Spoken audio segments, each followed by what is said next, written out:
Hello students, in this video let us continue with the back exercise of chapter 9 Force and Laws of Motion. So let us start with 16th question.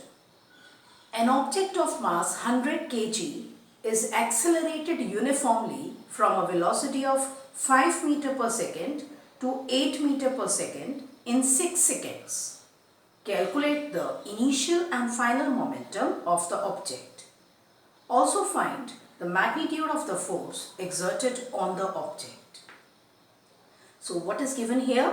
An object of mass 100 kg. So mass m is 100 kg. Is accelerated uniformly. So remember, it is a case of uniformly accelerated motion or constant force.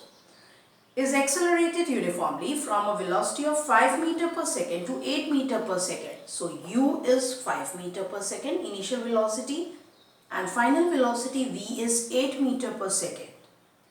From a velocity of 5 meter per second to 8 meter per second in 6 seconds. So time t is 6 seconds. So these things are given. Calculate the initial and final momentum of the object. So we can represent the initial momentum by Pi and final momentum by Pf. We are supposed to find these two.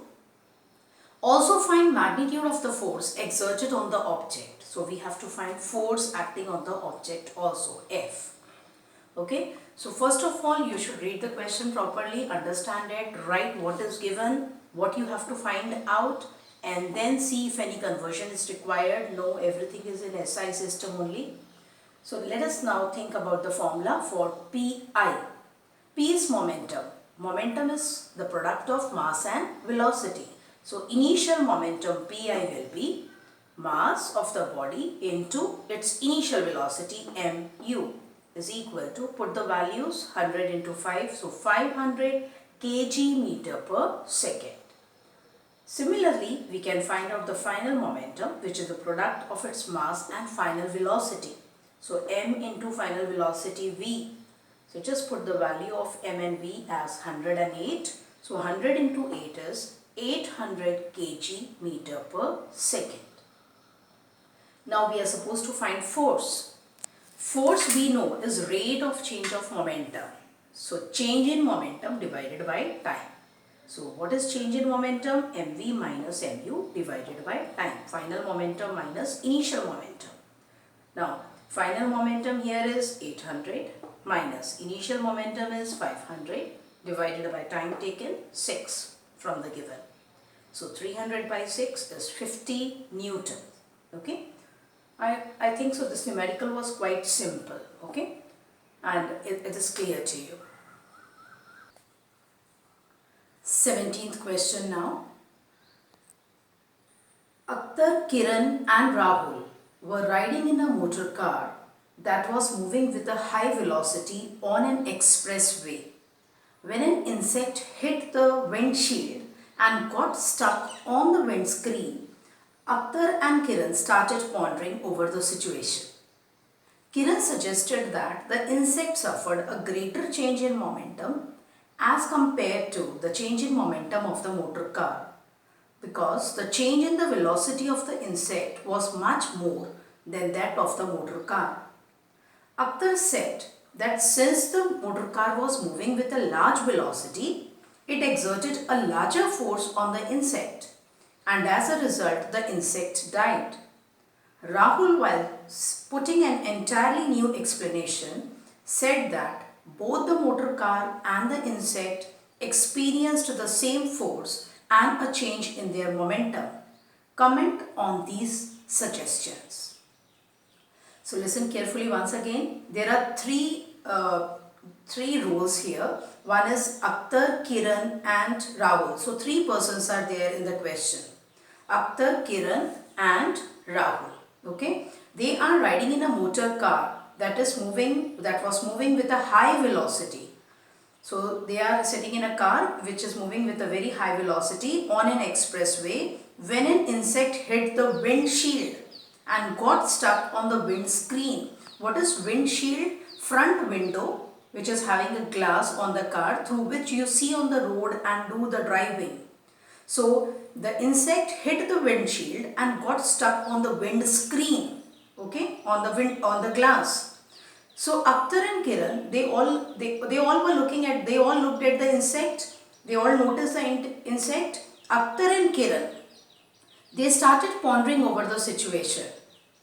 According to Kiran, so what Kiran suggested, that the insect suffered a greater change in momentum as compared to the change in momentum of the motor car. So I have written here, according to Kiran, change in momentum of insect is greater than change in momentum of car. Why? Because she thought that the change in velocity of insect is much greater than change in velocity of car.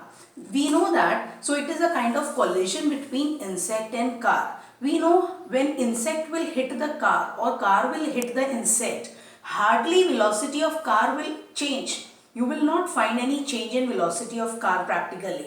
But insect has stuck to the car windscreen. It means the insect which was moving with some velocity, its velocity is now the same as that of car. So obviously we can say that change in velocity of insect is much greater.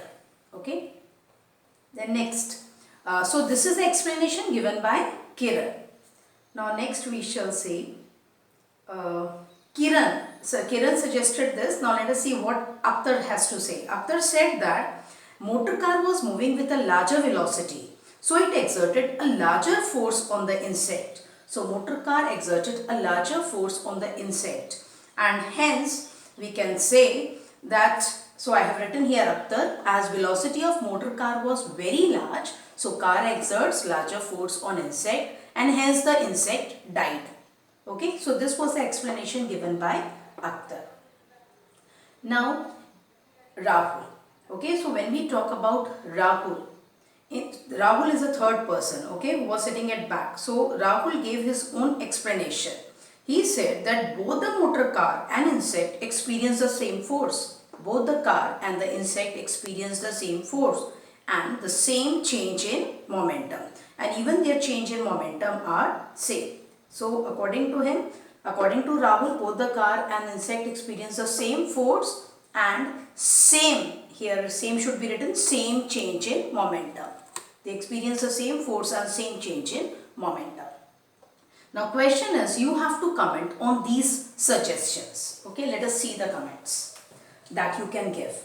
Now see, according to Kiran, change in momentum, first of all, to know these comments, you should have a look at these. See, we have Newton's third law of motion, according to which action and reaction are always equal and opposite. So if F12 is a force on one body, let us say force on the insect, then this is equal to force on the car, because car and insect, according to Newton's third law of motion, they are exerting equal and opposite force on each other. So F12 is equal to minus F21. The two forces, if one is on insect and one is on the car, they are exerting on each other, they are equal and opposite as per Newton's third law of motion. And also when we put the formula for these, suppose this is a force on second body, insect. So this has to be rate of change of momentum of insect. Okay, I have written here is equal to minus rate of change of momentum of car. Okay, first body, car. So time is same, time of collision is same for each car and insect. You can cancel the time. And finally what do we get? Change in momentum of insect, let us say, is equal to minus change in momentum of car. It means the two forces are also equal. The two changes in momentum are also equal. Only the difference is their magnitudes are equal, but their directions are opposite. So if we remember Newton's third law of motion, if we just remember this simplification, we can easily say that both Kiran and Rahul are wrong, because Kiran says that change in momentum of insect is greater than change in momentum of car, and both Kiran and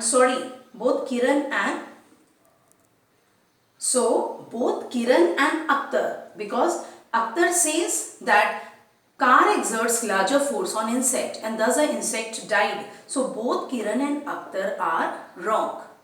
Because we have seen this explanation as the two forces are equal and opposite. The two changes in momenta are equal and opposite. Momenta is the plural form of momentum.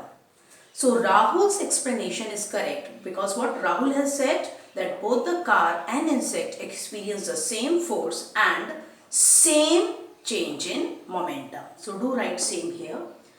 Now explanation mathematically I have already written here, only in words it is written here. As action and reaction are always equal and opposite, both car and insect, they experience the same force and same changes in momentum. Here by same we means that they have equal magnitudes. The two forces have equal magnitudes. The two changes in momenta are equal. But the two forces are in opposite direction and also the changes in momenta are in opposite direction. Remember, magnitudes are same. So when you write the answer, this part from here till here, this thing I have written for your understanding, to make you understand. You can start your answer with this thing. Do it mathematically and this will be your reasoning and you can comments like this. I hope this is clear to you. 18th question. How much momentum will a dumbbell of mass 10 kg transfer to the floor if it falls from a height of 80 cm? Take its downward direction to be 10 meter per second square. Now, I'll read it again. How much momentum will a dumbbell of mass 10 kg, given mass m is 10 kg, transfers to the floor if it falls from a height of 80 centimeter? So, if it falls means it is not thrown actually, it is dropped. So, initial velocity u should be taken as 0 meter per second, although we don't have the term drop here, but still you should know dumbbell, no one is throwing the dumbbell. So, unless it is written, we'll assume that it is by mistake fallen or it is dropped. So, u should be taken as 0 meter per second and the height means distance covered by the dumbbell, s is 80 centimeter. Take its downward acceleration to be 10 meter per second square. Acceleration A downward is 10 meter per second square, and we know that as a dumbbell, falling of dumbbell in this case is a case of freely falling body. So when a body falls downwards, we know that velocity is increasing due to gravity, and this is a case of uniform acceleration and positive acceleration. So A should be taken as positive. You have to find out how much momentum will a dumbbell of mass 10 kg transfers to the floor. So when a dumbbell having this mass when it falls through this height downwards, it will hit the floor. So when it will hit the floor, when just it hits, it is having some velocity due to this acceleration. So if it is having some velocity, it is having some momentum mv.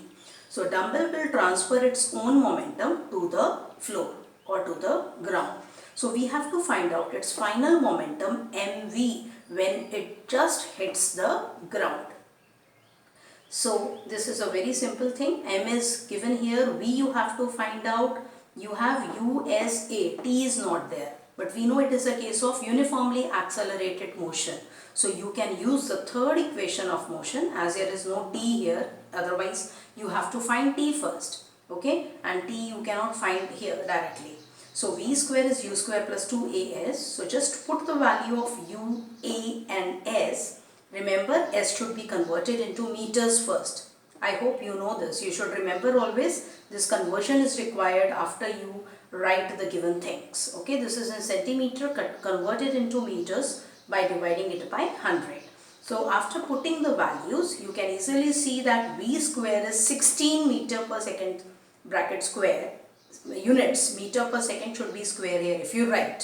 So V is equal to, when you take this under root square root of 16, we get V is 4 meter per second.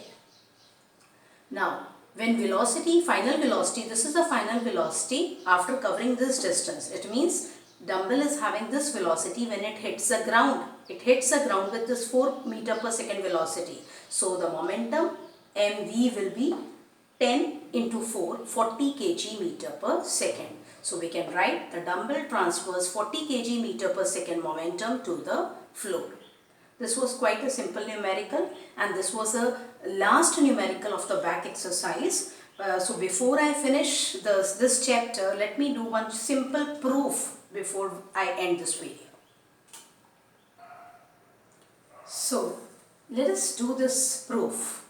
Question is, prove Newton's first law of motion from Newton's second law of motion.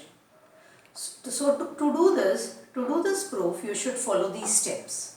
First, you should write the introduction. Introduction should be same as that you have written for deriving an expression for force F is equal to ma. I'll repeat it. I have not written it. You can write it. Consider a body having mass m. You have to introduce all these terms. Consider a body having mass m moving initially in a straight line with uniform velocity u.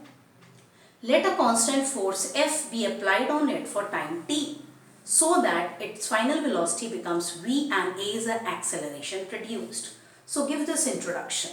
Okay. As we have to prove Newton's first law of motion from Newton's second law of motion, so you can write either both the laws statements you can write at the beginning, or at least you can start with, you have to write statement of Newton's second law of motion first. Okay, so write this statement of Newton's second law of motion. I hope you remember that the rate of change of momentum of a body is directly proportional to the force applied, and it takes place in the direction of the force applied. You can write the statement. Then you can write, according to second law of motion, we know that we have F is equal to ma is equal to m. We know for a we can write v minus u upon t. So how we have got this? From Newton's second law of motion only. But how? Here we are not going to show that. Okay. Now, if no external unbalanced force acts on the body, because if you remember, Newton's first law of motion states that every body continues to remain in its state of rest or of uniform motion along a straight line unless an external unbalanced force acts on the body or is applied on it. So you have to write here, you should consider if no external unbalanced force acts on the body, it means F is 0. Then we can use this F is equal to 0 value in Newton's second law of motion equation, F is equal to ma here. So then from above equation we get 0 is equal to m into v minus u upon t.